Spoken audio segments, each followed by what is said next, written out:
One અને પર્યાવરણ વિભાગ માટે મોટી જાહેરાતો। ક્લાઇમેટ ચેન્જ વિભાગ માટે 429 કરોડની જોગવાઈ। 24 જેટલા સાંસ્કૃતિક વન ઊભા કર્યા। પર્યાવરણલક્ષી બિઝનેસ માટે પ્રોત્સાહન અપાશે। બજેટમાં 13.37%નો મોટો ઉછાળો। વૃક્ષારોપણ વધારવા માટે 750 કરોડની જોગવાઈ કરાઈ છે।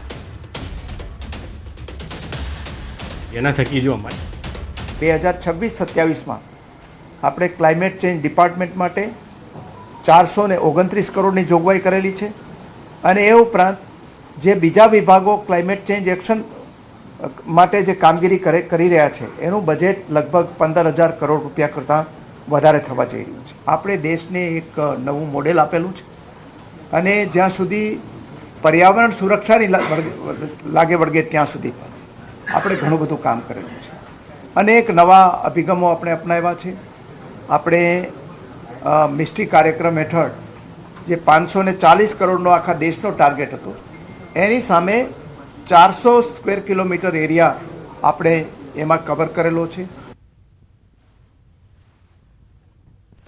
આદિજાતિ વિકાસ મંત્રીનું બજેટ અંગે નિવેદન છે। આદિજાતિ વિભાગ માટે 35,782 કરોડ ખર્ચ કરવામાં આવશે।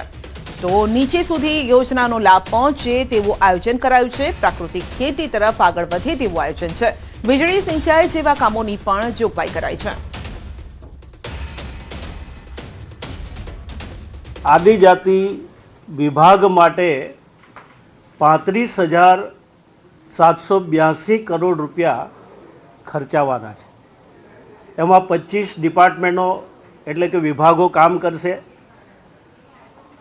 નીચે સુધી વ્યક્તિ સુધી યોજના પહોંચે એનો વિકાસ થાય।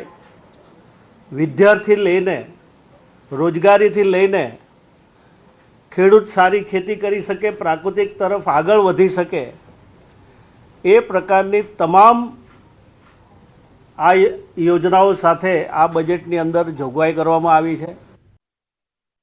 Federation of LPG distribution of ઇન્ડિયાના સભ્યો અને પુરવઠા અધિકારીઓ સાથે યોજાયેલી બેઠકમાં મહત્વના નિર્ણયો કરાયા છે। જેમાં મહત્વનો નિર્ણય એ કરાયો છે કે પીએનજી ગેસ લાઇન અને એલપીજી ગેસ બંને કનેક્શન ધરાવતા ગ્રાહકોએ એલપીજી કનેક્શન સરેન્ડર કરવું પડશે। રેસ્ટોરન્ટ અને ખાણીપીણીના વેપારીઓને નિયમ મુજબ કમર્શિયલ ગેસ મળશે, પરંતુ રેસ્ટોરન્ટ અને ખાણીપીણીના વેપારીઓને નવા કમર્શિયલ ગેસ કનેક્શન નહીં મળી શકે। લોકોને પણ એલપીજી ગેસ સિલિન્ડરની સંગ્રહખોરી ન કરવા માટે અપીલ કરાઈ છે।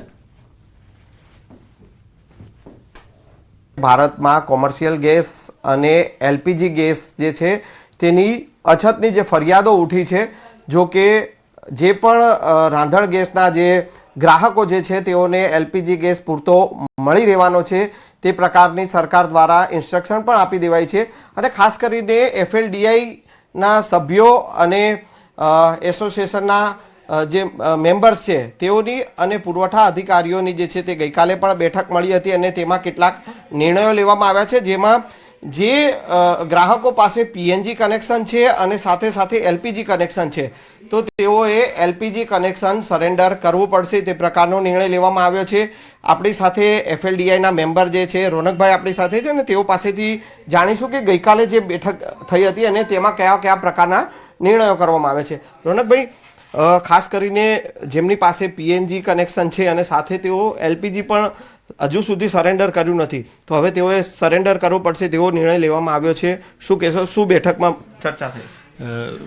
ગઈકાલ રોજ ગાંધીનગર ખાતે પુરવઠા સચિવ દ્વારા એક અગત્યની મિટિંગ કરવામાં આવેલી। એમાં એવું કેન્દ્ર સરકારના નોટિફિકેશન છે કે જે ગ્રાહક પાસે પીએનજી કનેક્શન હોય અને એલપીજી કનેક્શન પર ધરાવતો હોય તેવા ગ્રાહકે દિન 3માં એને જે તે ગેસ એજન્સીમાં હોય ત્યાં એ ગેસ કનેક્શન સરેન્ડર કરવાનું રહેશે।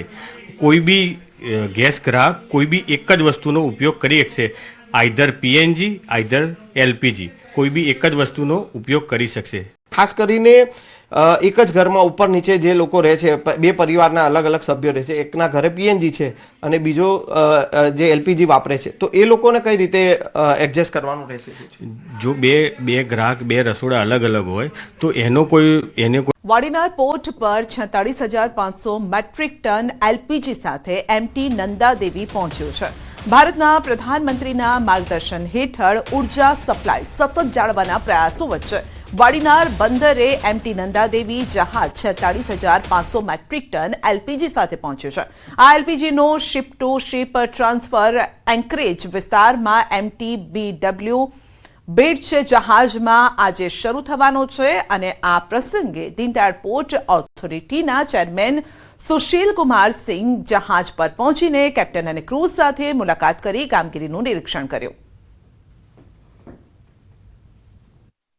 नंदा देवी वेसल एलपीजी लेके आया है 47,000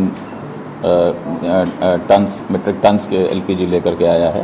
तो इसमें भी जो प्लान ये है कि इसको शिप टू शिप ट्रांसफ़र होगा ये, और BW बर्च नाम के वेसल में ये ट्रांसफ़र होगा वॉल्यूम, और फिर ये अभी तक की जो हम लोगों को कम्युनिकेशन है, ये वेसल जो डॉटर वेसल है ये एनोर जाएगा और हल्दिया जाएगा, तो on the eastern part of the country जाएगा. સોમા તળાવ વિસ્તારમાં ફ્લેટની ગેલેરી ધરાશાયી થતા રહીશોનું રેસ્ક્યુ કરાયું. આ ઘટનામાં એક મહિલાને માથાના ભાગે ગંભીર ઇજા થઈ છે, આઈસીયુમાં દાખલ છે. અંદાજે 30 મકાનો પૈકી 25 મકાનમાં લોકો વસવાટ કરતા હતા. હાલ તમામ સ્થાનિક રહીશો રસ્તા પર રહેવા માટે મજબૂર છે. માથેથી છત છીનવાઈ જતા લોકો રઝળી પડ્યા છે. પોતાનું મકાન જોઈ મહિલાઓ ચોધાર આંસુએ રડી રહી છે. આસપાસની સોસાયટીના રહીશો મદદે આવ્યા. નજીકના મંદિરમાં રહેવા અને જમવાની વ્યવસ્થા કરી આપી છે. લોકોનું કહેવું છે કે નવા મકાન લેવાની તેમની ક્ષમતા નથી. તંત્ર તેમની મદદ કરે તેવી અપેક્ષા છે. વિપક્ષે લોકોને ખાલી પડેલા આવાસના મકાનો આપવા તેમજ બિલ્ડરના ખર્ચે જ આખી બિલ્ડિંગનું રીડેવલપમેન્ટ કરવાની માંગ કરી છે. શું કરીએ હવે, અમારે કઈ જવા જેવો રસ્તો છે નહીં. હવે અમે આગળ જે એટલે અમે હવે અહીં આગળ ઊભા બેસીશું ને કઈ આગળ જઈશું. હવે અમારી પાસે હવે કશું પણ છે નહીં હાથમાં. હવે જે છે તે એટલે અમને હવે અમને ઘરે આપે તો સારું છે. હવે અમારે રહેવાનો બંદોબસ્ત કેવી રીતે થશે એની ચિંતા છે ને અમને ઘરની જોડે ઘર બનાવી આપે તો એ વધારે સારું છે, કારણ કે અમારી કોઈ કેપેસિટી છે નહીં કે હવે અમે એવા સસ્તા ઘર બી બનાવી શકીએ. અચાનક બહુ જોરથી અવાજ આવ્યો કે કંઈક પડી રહ્યું છે, તો અમે લોકો બહાર આવીને જોયું તો બધું પડી રહ્યું હતું. તો હું ને મારી છોકરી થોડી વાર તો ઘરમાં જ રહી ગયા કે બધું પડે છે તો અમારી ઉપર પડશે એમ વિચારીને. પછી થોડું પડતું બંધ થયું, પછી અમે નીચે આવ્યા તો નીચે એક બેન ફસાઈ ગયા હતા એની અંદર. તો એ બેનને આઈસીયુમાં છે અત્યારે. બેન બહુ હાલત ખરાબ છે એમની. અમારે તો શું છે કે જો મકાન કોઈ પાસે છે ને બધા મીડિયમ વાળા છે, કોઈ છે ને એ છે એવું નહીં. એ મકાનનું કરે દેશે તો સારું છે, અહીં બીજું કોઈ જગ્યાએ કરી આપે તો વાંધો નહીં. આશરે 125 થી 130 લોકો રહે છે અને જે એમની અત્યારે વ્યવસ્થા કરેલી છે મંદિરમાં જમવાની એની, અને કોર્પોરેશનની ટીમ તરફથી અને ધારાસભ્ય તરફથી બી સૂચના આપેલી છે. વડોદરા શહેરના સોમા તળાવ વિસ્તારમાં આવેલો જે અંબિકા ફ્લેટ છે તેની જે દિવાલ છે તે ધરાશયી થઈ, એના કારણે મોટી સંખ્યામાં જે વાહનો છે તેને નુકસાન પહોંચ્યું છે. સાથે સાથે વાત કરીએ તો એક મહિલા જે છે તે ગંભીર રીતે ઇજાગ્રસ્ત થયા છે. આ ઘટના જે છે તે ગઈકાલે રાતની છે. ગઈકાલે રાત્રે લોકો જમી પરવારીને પોતાના ઘરમાં આરામ કરી રહ્યા હતા. આ દરમિયાન જ જે દિવાલ છે તે ધરાશયી થઈ ગઈ.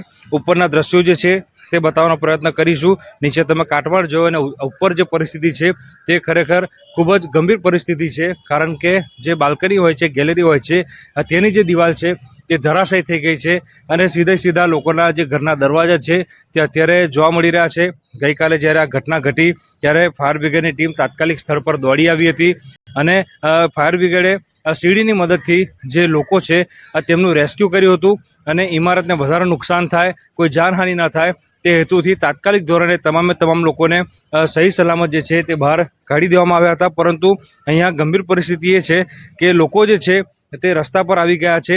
આસપાસની સોસાયટીના લોકો તાત્કાલિક મદદે દોડી આવ્યા હતા. નજીકમાં જ આવેલું એક મંદિર છે, ત્યાં અહીંના સ્થાનિક લોકોને આશરો જે છે તે આપવામાં આવ્યો છે. જે સોસાયટીના રહીશો છે તેમના દ્વારા જમવાની વ્યવસ્થા કરવામાં આવી છે, પરંતુ ધગધગતો તડકો છે, લોકોના ઘરમાં સિનિયર સિટીઝન છે, નાના બાળકો છે, આ તમામ લોકોની સ્થિતિ જે છે તે અત્યારે દયનીય બની છે. ત્યારે તંત્ર દ્વારા તેમને મદદ કરવામાં આવે, માથે છત આપવામાં આવે તેવી માંગણી જે છે તે સ્થાનિક લોકો કરી રહ્યા છે. હાર્દિક દીક્ષિત, ન્યૂઝ 18 ગુજરાતી, વડોદરા.